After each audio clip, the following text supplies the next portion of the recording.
Côté expert, Thomas de Bonneau.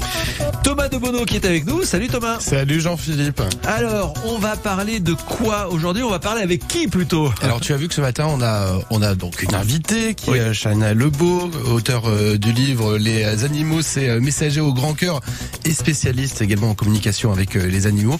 Mais elle n'est pas venue toute seule. C'est la première fois que je fais une émission, il y a un chien dans le studio. Ah oui, bah alors un chien qui est extrêmement bien éduqué, je ne sais pas s'il faut dire ça comme ça, mais en tout cas qui est très calme, plus calme que mon fils qui est là aussi.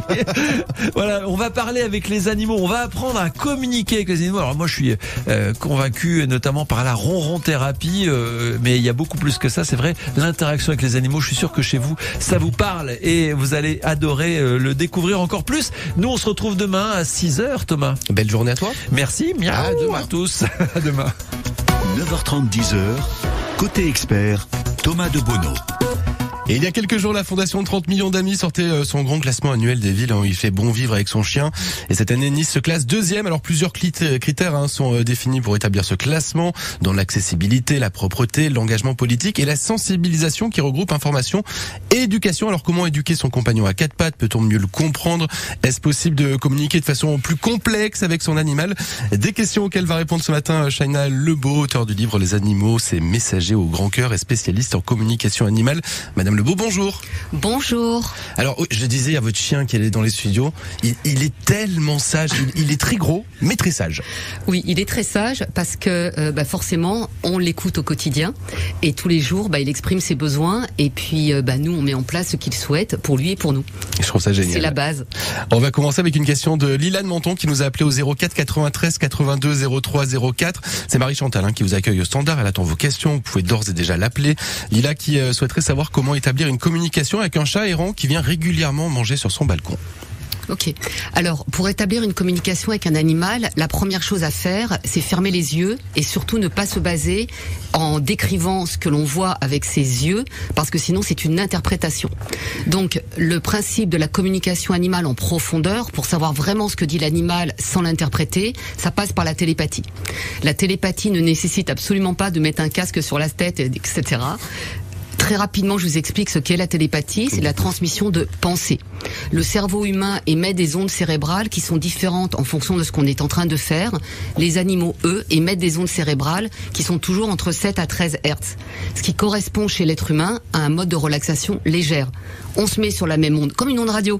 Okay. On se met sur la même onde, ce qui va activer notre cerveau droit, qui est, entre autres d'autres choses, je le fais rapide, le cerveau des perceptions sensorielles. Donc on capte plein d'informations, ensuite on sort de ce mode alpha de relaxation, on va revenir dans un état d'éveil pour traduire avec notre cerveau gauche qui va se remettre en place automatiquement, et là les mots arrivent pour pouvoir traduire aux humains tout ce que l'animal vient d'exprimer. Donc concrètement, pour répondre à la question de Lila, ça nécessite de se reconnecter à la télépathie pour pouvoir savoir exactement ce que veut l'animal sans l'interpréter. C'est pour ça que j'ai créé des stages d'initiation pour la région à Villeneuve-Loubet, mais aussi dans toute la France, qui permettent de se reconnecter. La télépathie, on l'a tous à la naissance. C'est notre mode de fonctionnement avec nos parents quand on est bébé. C'est la question que j'allais vous poser. Est-ce que c'est quelque chose d'inné, la télépathie, ou c'est une compétence que l'on travaille, que l'on développe? On l'a tous. On l'a tous à la naissance et c'est mis de côté au profit du mental, de la réflexion, des questions. Et en le redéveloppant, tout le monde est capable de communiquer par télépathie avec les animaux. C'est d'une facilité déconcertante. Il y a simplement une progression et des choses à remettre en place pour que l'humain arrête de réfléchir, puisque c'est son habitude dès qu'il peut parler en fait. Bien sûr. Et concrètement, on parle, moi j'ai l'habitude, j'ai un chien à la maison, je parle à mon chien avec des mots, et j'ai souvent entendu dire que le ton employé pour parler à son animal était plus important que le contenu, que les mots en soi. L'animal, il comprend tout. Lui, il a accès à qui on est à l'intérieur. Donc si on est dissocié, c'est-à-dire que l'on dit quelque chose qu'on pense pas, lui, il a accès à notre vraie pensée. Donc tout ce qui sort, même si on a l'air en colère et qu'on ne l'est pas, ça ne change rien du tout. Peu importe la langue, puisque de toute façon la télépathie, ça passe pas par le langage. C'est la traduction qui passe par le langage. D'accord. L'animal comprend tout ce qu'on lui dit avec des mots, sans exception. Par contre, l'humain, il n'entend pas la réponse. Oui. Et c'est là où... Parce qu'on attend une réponse verbale que forcément on n'aura pas de notre animal. Comment l'animal communique avec l'humain en général? Par un regard, par je sais pas, un geste, remuer la queue par exemple pour le chien? Oui, c'est des signes extérieurs qui peuvent être traduits, plutôt interprétés par l'humain. Par contre, regardez, l'image d'un coq. Ouais, j'ai tendance à tutoyer tout le monde, je suis désolée. C'est pas grave, ça va bien se passer, c'est pas grave, allez-y. Merci. Quand on voit la tête d'un cocker qui a l'air complètement triste, en fait, si je me connecte à lui et que j'écoute ce qu'il a besoin d'exprimer, il est pété de rire. D'accord. Donc, tout ce que l'on voit avec nos yeux, c'est vraiment de l'interprétation. Et de penser qu'un animal, il pense ci, il pense ça, j'imagine que, etc., c'est pas ce que l'animal est à l'intérieur. C'est extrêmement passionnant en tout cas de se rendre compte que on peut avoir une vision totalement faussée de l'état mental, j'ai envie de dire, de nos animaux de compagnie. Complètement. On en reparle dans un instant de nos animaux de compagnie. On attend d'ailleurs vos questions. Vous avez peut-être un souci avec votre animal et vous voulez une réponse.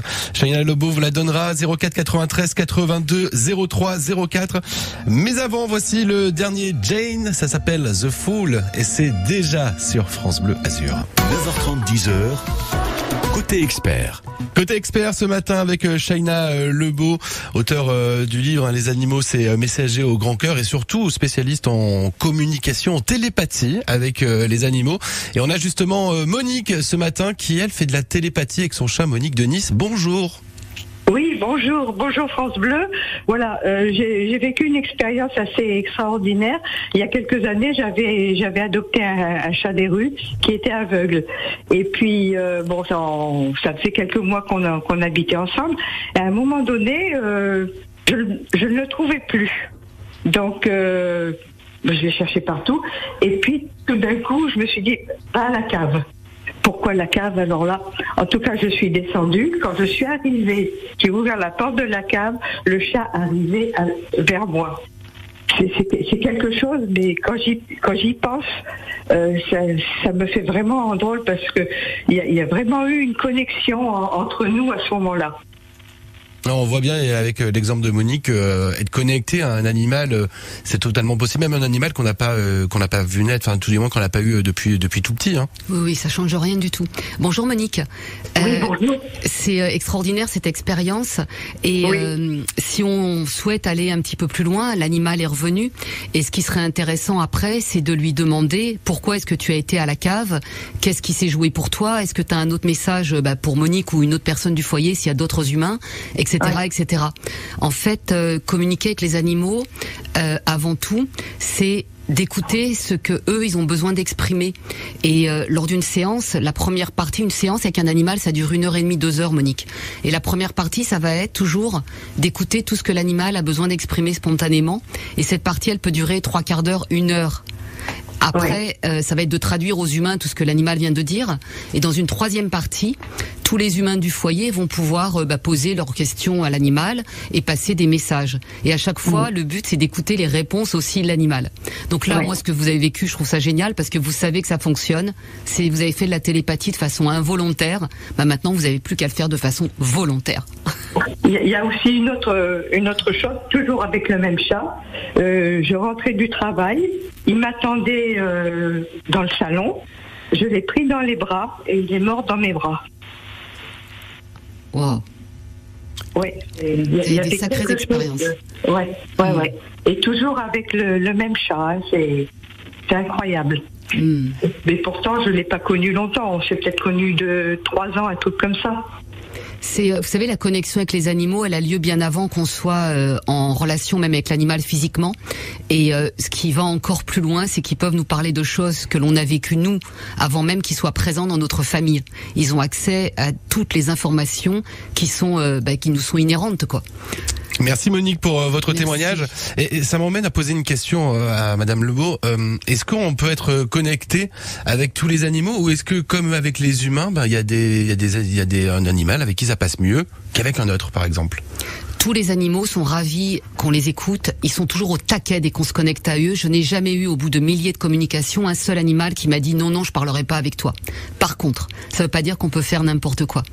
À tel point que j'ai écrit un code éthique, et ce code éthique sous-entend que tous les membres du foyer soient toujours d'accord pour la communication avec l'animal. Également que tous les humains soient prêts à entendre, puisque le sujet favori des animaux domestiques, c'est qui ? C'est les humains qui vivent avec eux. Donc, ça veut dire qu'ils vont balancer des choses très importantes, voire même être intrusifs dans nos vies. Donc il faut que tous les humains du foyer soient OK pour ça. Et dans la troisième question, c'est que tous les humains soient également OK pour mettre en place tout ce que l'animal va proposer pour lui, c'est-à-dire ça, où je fais des gestes, mais on est à la radio, c'est complètement ridicule. C'est-à-dire un petit peu. Un petit peu. Voilà. Et beaucoup pour les humains du foyer.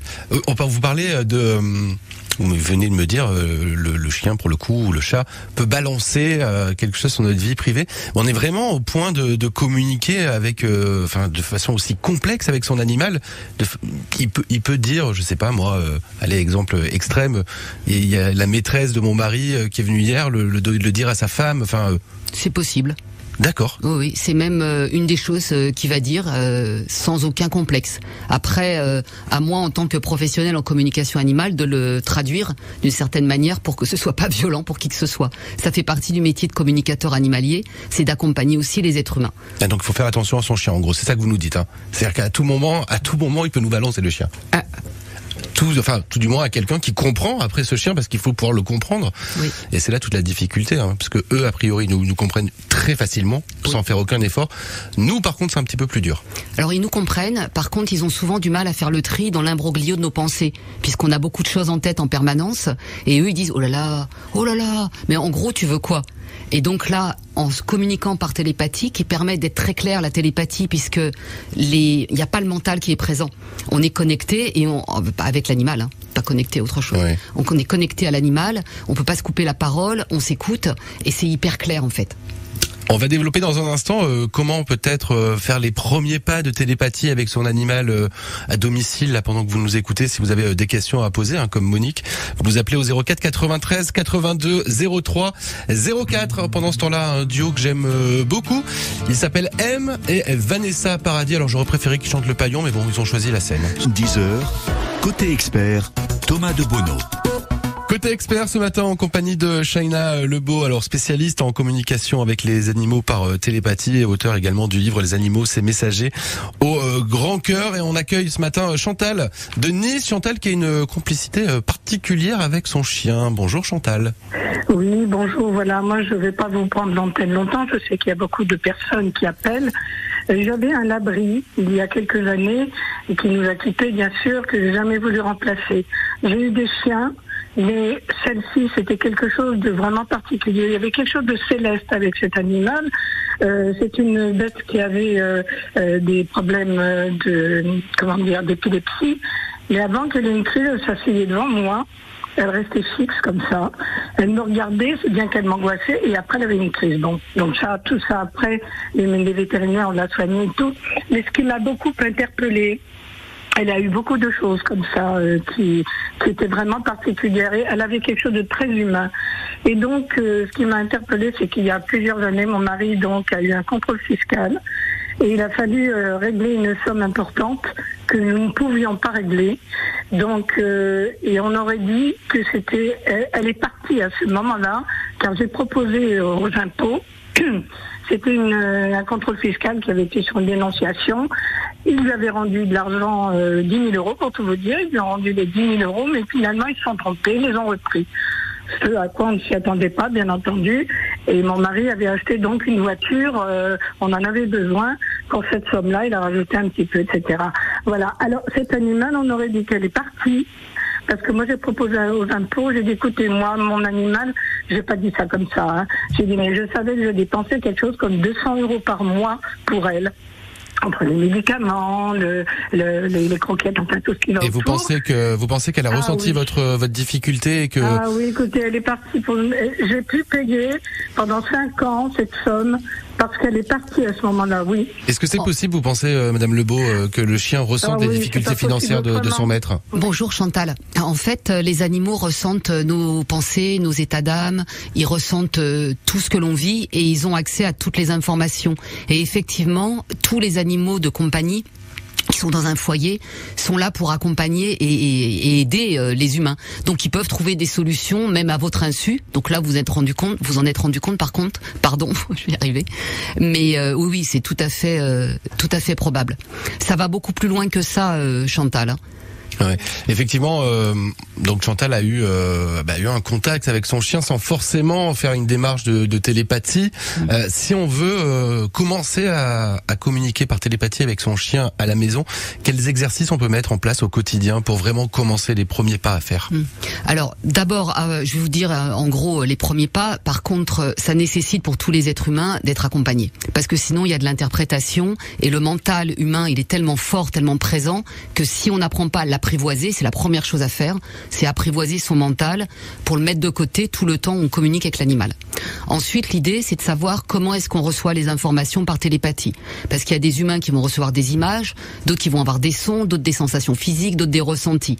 Donc c'est vrai que, alors, pendant l'initiation, moi je propose un exercice là-dessus pour savoir chaque humain comment il reçoit les informations.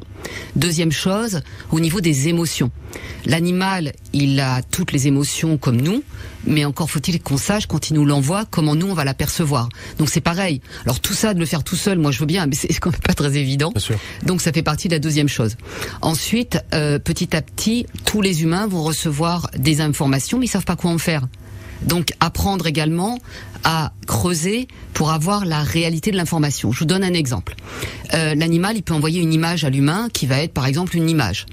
L'humain, lui, qu'est-ce qu'il va dire, qu'est-ce qu'il va penser? Tu bouffes trop de pizza. T'as envie de manger une pizza. Que des choses qui vont être interprétées. En redemandant à l'animal ce que ça veut dire, il va envoyer une autre information. Et à l'arrivée, il peut très bien suggérer à son humain de changer de vie pour s'épanouir et créer un food truck de pizza. Okay, ça va jusque là. Ouais, ça va jusque là. Donc c'est vrai que de se reconnecter et de réapprendre, c'est quand même important. Parce que sinon, ça peut partir dans du n'importe quoi. En tout cas, on a appris beaucoup de choses avec vous ce matin, Shaina Lebeau. Merci beaucoup. Si vous voulez approfondir un petit peu la communication avec vos animaux, je vous encourage à acheter le livre Les animaux, c'est messager au grand cœur, le secret, les écouter au-delà des mots. Merci encore d'être venu et j'espère à très vite sur France Bleu Azur. Avec plaisir, merci beaucoup. Merci. Et belle journée à tous. Merci, vous aussi. Dans